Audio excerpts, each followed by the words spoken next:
China and the United States are the world's two biggest polluters, and their future actions critical in the fight against climate change. So the two countries' joint declaration was welcomed at the COP26 summit Wednesday. The United States and China have no shortage of differences, but on climate, cooperation is the only way to get this job done. This is not a discretionary thing, frankly. This is science. It's math and physics that dictate the road that we have to travel. In the area of climate change, there is more agreement between China and the U.S. than divergence, making it an area with huge potential for our cooperation.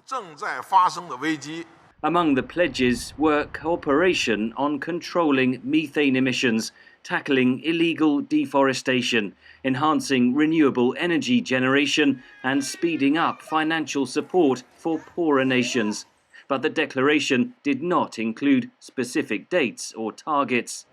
United Nations Secretary-General Antonio Guterres tweeted after the declaration, "Tackling the climate crisis requires international collaboration and solidarity, and this is an important step in the right direction." It has given new momentum to the negotiations as delegates try to agree on a final summit text by Friday, detailing how countries will limit global warming to no more than 1.5 degrees Celsius above pre-industrial levels, the target set in Paris in 2015. Summit host Boris Johnson urged delegates to grasp the opportunity. We're now finding things are tough. But that doesn't mean it's impossible. It doesn't mean that we can't keep 1.5 alive. Delegates are also negotiating how much richer nations should pay developing countries to mitigate the effects of climate change and decarbonize their economies, a pledge first made in 2009.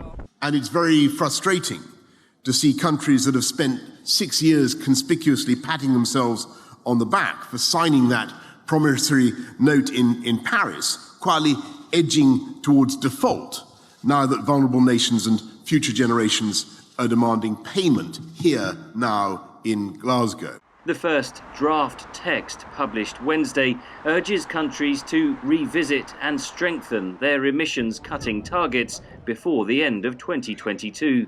It says rich countries should go beyond the pledge to pay poorer nations $100 billion a year.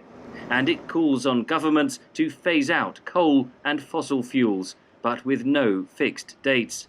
Countries need to commit to actually come back to increase and strengthen their targets and their actions. That's clearly one thing. The text does include that coal will be phased out and fossil fuel subsidies will be phased out. I think optimally you would have dates by which time they would be phased out, but it's important that they're there. With their joint declaration, observers say the United States and China have given added impetus to the summit. The coming hours will show whether the international community can agree on how to halt catastrophic global warming. Henry Ridgewell for VOA News, London.